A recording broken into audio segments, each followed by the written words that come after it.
This episode is dedicated to Chris of Dopey. May you rest in peace, and may your work on the Dopey podcast shine bright forever. If you're struggling with addiction, you should give up because it's already over. You know what I'm saying? Give up. Just give up. And I don't mean give up like it's just you lost. You know what I mean? It's okay. Put your hands up and just walk away. And then this is the best thing. Okay. The best thing is that you already got as high as you're ever going to get. You already did that. The possibility of life, and I sound like some preacher, but the possibility of life in recovery is limitless. The possibility of using or drinking is you're going to get drunk, you're going to get high, and you're going to have to do it again. That's what's going to happen if you stay on that path. The possibility of sobriety is unlimited.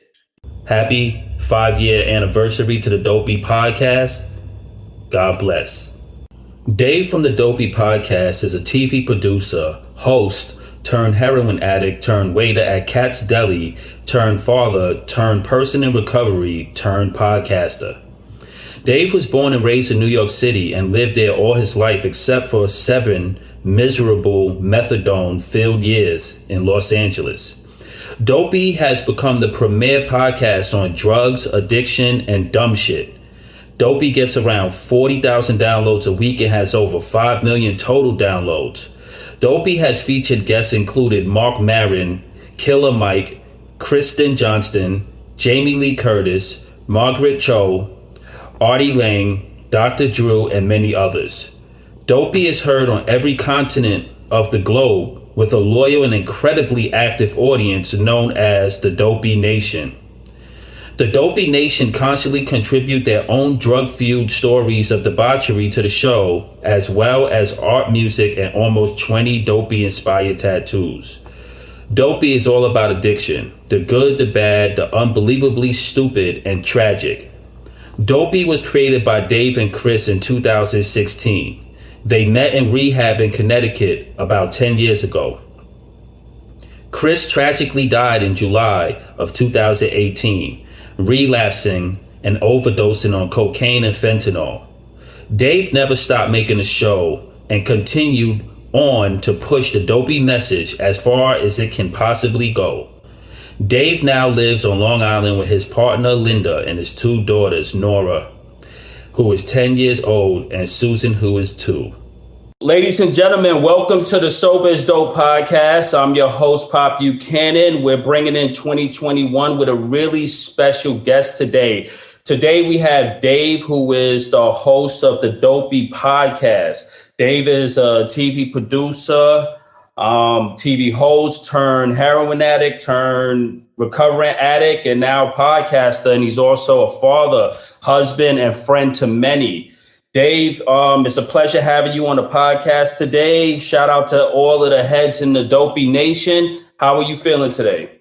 I feel great, Pop. Thank you so much for having me on. It's a total pleasure and a joy to be on a sober podcast with another fellow New Yorker in recovery. It's a gift. Thank you very much. Yeah, shoot, man, we made so much noise in New York, Dave, going back. I mean, I'm sober 8 years. My sober date is December 15, 2012. And, I almost died out there in New York. And look, and, with addiction, it's not always a traditional story, I was, went to school, regular kid, just party hard. Didn't know I was allergic to alcohol, but always got caught up in crazy shit. And eventually it just took over my life. And by the grace of God, I'm somehow here today with you. I would like to start off by saying, paying homage to your co-host, Chris, who passed away in 2018. And that's always a sad thing to hear when we lose one of our fellow people in recovery. And when I was looking into Chris' story, it was the familiar narrative where, someone is doing well and then, they get into some type of accident and then they get prescribed these toxic ass painkillers that lead them into this terrible relapse and gripping death. And it's one of the hardest things. We've been fighting, trying to save kids on the ground. I work with my friends in Wake Up, Carolina, Nancy Shipman and them and her son, and how he passed away, regular kid just, got into a bad accident playing sports, prescribed painkillers, developed a terrible, debilitating heroin addiction, and later overdose. So segueing there, I know I want to start off kind of like there and paying homage to Chris. What's your take on the whole current environment with the drug environment, the painkillers, heroin? And in your case, I know you spent 7 years on methadone and you had to deal with that. What's your take on that whole subject? Well, it's a complicated and complex, world. Like there are people obviously who get hurt and they didn't, plan to become addicts, and they get prescribed some really strong opioid or opiate or whatever, and they become hooked. And the next thing they know, they're just like a drug addict. You know what I mean? That didn't happen to me. What happened to me was like I loved counterculture, and I loved the idea of getting high and being like a music person or an artist or something. So I went in through that kind of side door. Chris just wanted to get fucked up beyond everything else. He sought oblivion at all cost. And when you, and I can't speak for Chris because Chris is dead. And I love Chris. Tomorrow marks the 5th year of doing Dopey. Tomorrow is our 5-year anniversary. And so like I'm setting up our show, and so I'm trying to do like a big kind of clip show where we go back, and so I'm listening to a lot of Chris right now. So I have him kind of top of mind, and love Chris. He was 10 years younger than me. He was very smart. He knew addiction inside and out. And yes, he went on vacation.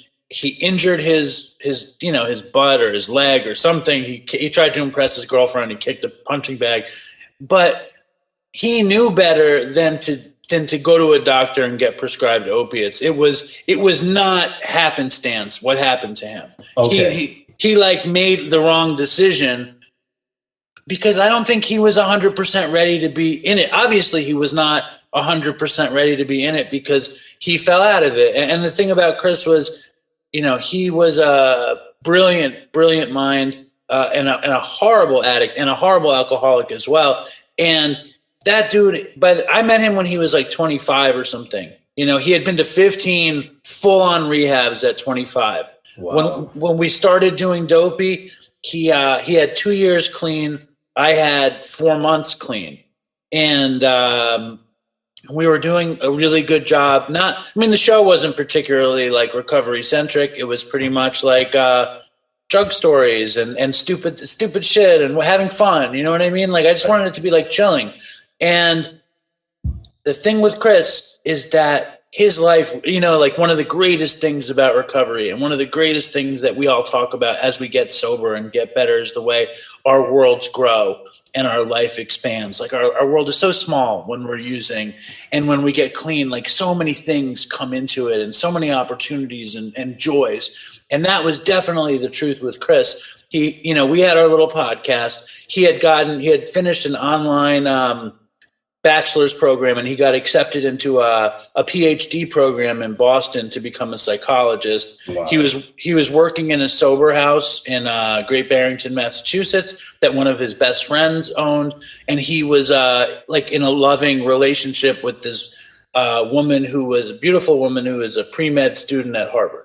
He had it all. Basically, he was an intern at a school, like being the clinical social worker intern guy, and I have a theory. I don't know that it's reality. It's just what I believe. And my theory is like, first of all, he obviously wasn't done.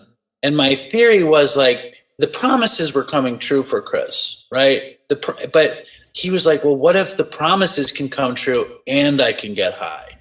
And I think like, he even said it. We talked about it on the show all the time, where we would trace our recovery and where our program was. And both of us were 12-step people, and I still am, And so we would, and right before he died, he had stopped going to meetings. You know what I mean? He was hanging out with his girlfriend. He was working a lot. And he said, the last time I relapsed, it was very similar to this. And I was like, dude, then what are you doing?